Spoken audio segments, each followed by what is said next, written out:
No matter what you do, you can't keep a boundary. It doesn't matter how many times you say it, how many times you communicate it, what things you put behind it to enforce it. He just keeps rolling over you like you're a speed bump, and you're not really an effective speed bump because he keeps doing it over and over and over again.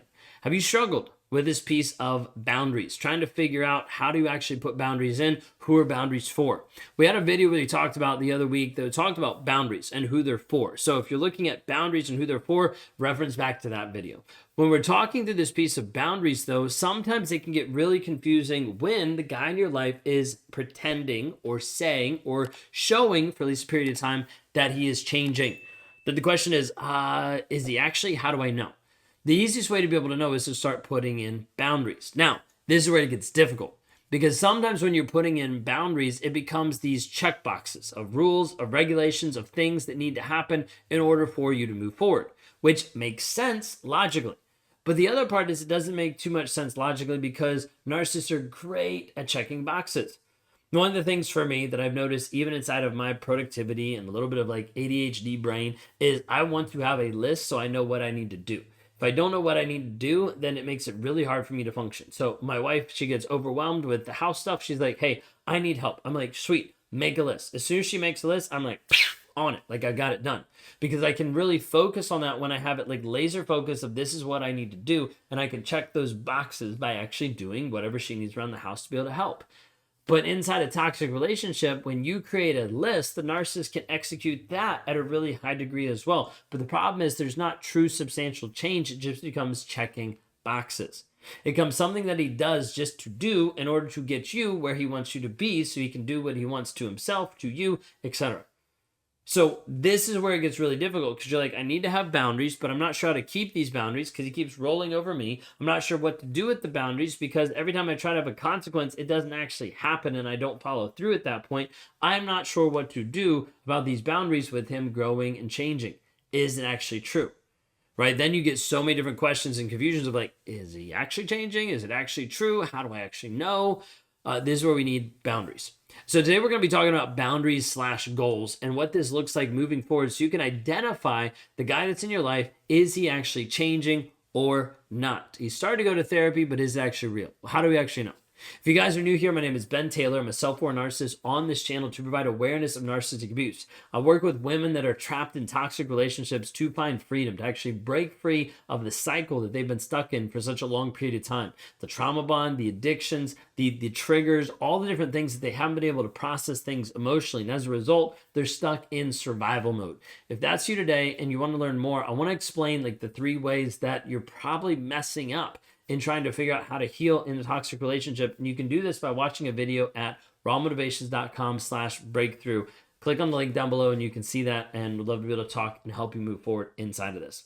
So when we talk about him changing, that is a very hot topic, right? Is he going to change? Because you want him to change because of the hope and the potential of the trauma bond. You're thinking there might be a way that he can because he's got you on these highs of great moments and then these lows of awful moments. So you're thinking maybe this is going to be the one. Maybe he's actually going to change.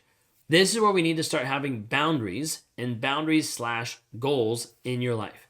If you do not create boundaries in your life, you will continue to go past where you're comfortable. You'll continue to do things that aren't acceptable for you. You'll continue to have things happen to you that you're like, this is not what I want, but it will continue to happen over and over and over again if we do not set healthy boundaries in your life. So when a narcissist is quote unquote changing, part of what we need to bring to the table is healthy boundaries to be able to see, is this actually going to move in the direction it needs to move or not?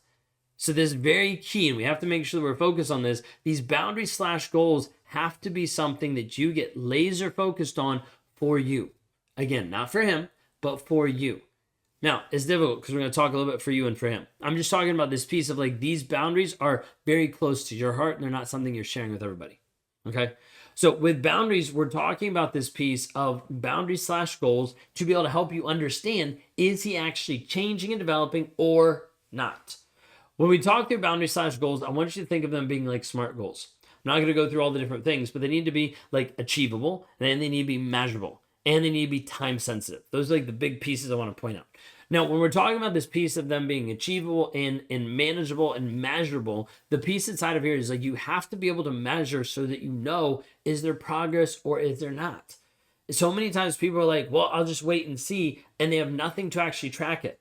I actually had one client track it for a period of time so she could actually see, oh, the arguments aren't getting better. They're actually getting worse.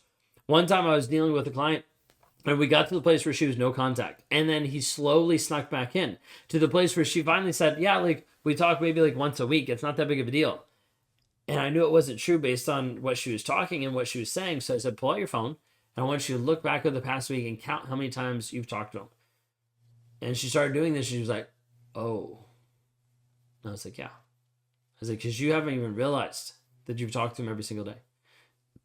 You haven't even realized there's been multiple times a day. You haven't realized that it went from nothing to a lot of something. Without having these boundaries, you will go back, you will get confused, you will get put back in the fog and not know how to actually break free from the trauma bond. Boundaries are very, very essential and they keep you safe. When we're dealing with boundaries, we're not trying to limit him, we're not trying to control him. Boundaries are for you and for your own growth and for your own development. Again, that was another video, I'm not going to dive into that. When we deal with this piece of boundaries, we have to be able to make these goals. I'm going to encourage you today to come up with 6 goals / boundaries that are helping you move forward in the relationship. Now, these 6 goals / boundaries are going to be something you're going to take time to think about. You're going to take time and you're going to write them down. You're going to work through it. So while you're watching this today, I want you just to take a moment and just pause the video. And I want you just to think, if you were going to have several boundaries, what would they be? What would they be that would actually involve you and involve him? What would they actually be? And just pause the video for a second and try to write down 6. If you don't get all 6, it's totally fine. But if you do, then it's great. So just pause it for a second right here. All right. Now, if you're back, I assume you probably paused the video and you wrote down the 6 things. Now, I want you to take a look at whatever you wrote down, and I want you to consider, are they measurable? Is there a way that you can actually measure them? One of yours might be like, hey, I don't want him to cheat on me, right? That's pretty measurable, but you might have to measure like, hey, cheating might mean pornography, or might mean the emotional affairs, or might mean just physical affairs. Like you need to just get very, very clear. What does that actually mean? Maybe you've put down something along the lines of like, no more of the arguments, no more of the yelling.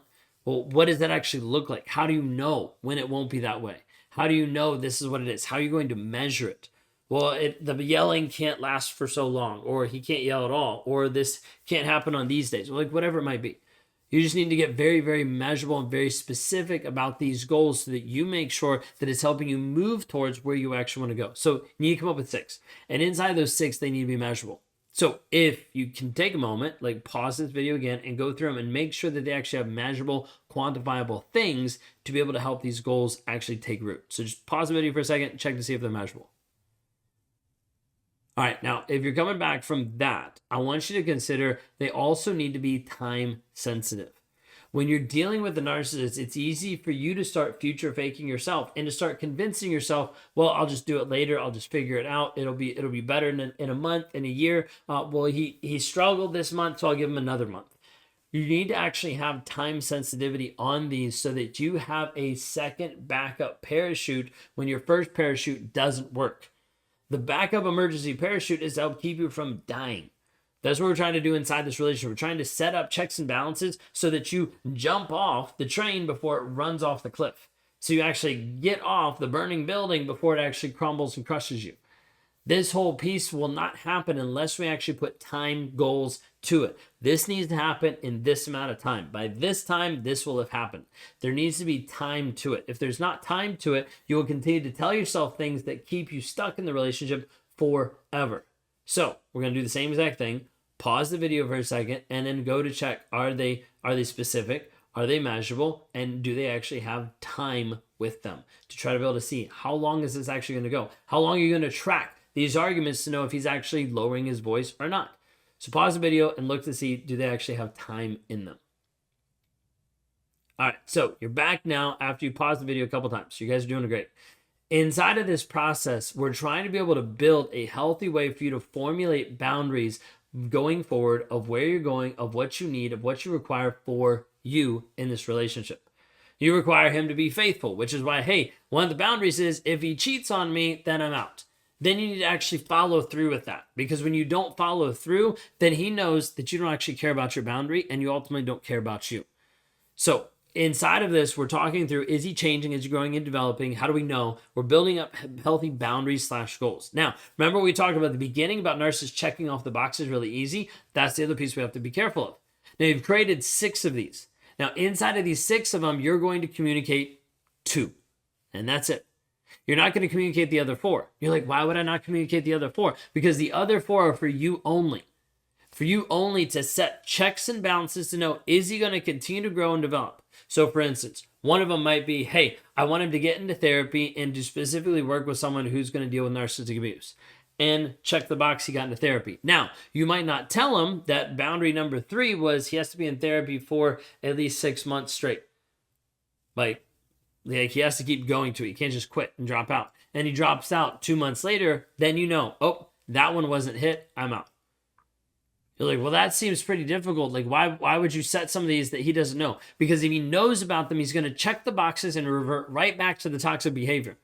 If he knows what you actually want in all aspects, he will do what you want to satisfy you and then go right back.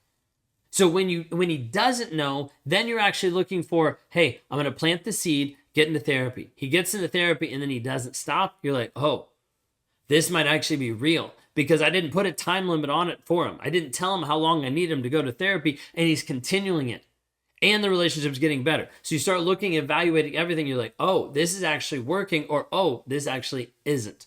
This is why we set up healthy goals so that you can actually find a way to get out of the relationship logically, because otherwise you will emotionally stay in this relationship forever. And that's the trauma bond and the toxicity that we have to be able to break. If you're struggling with the trauma bond, the addictions of being with a toxic guy, and you're trying to figure out how to actually break free, go to rawmotivations.com/breakthrough today.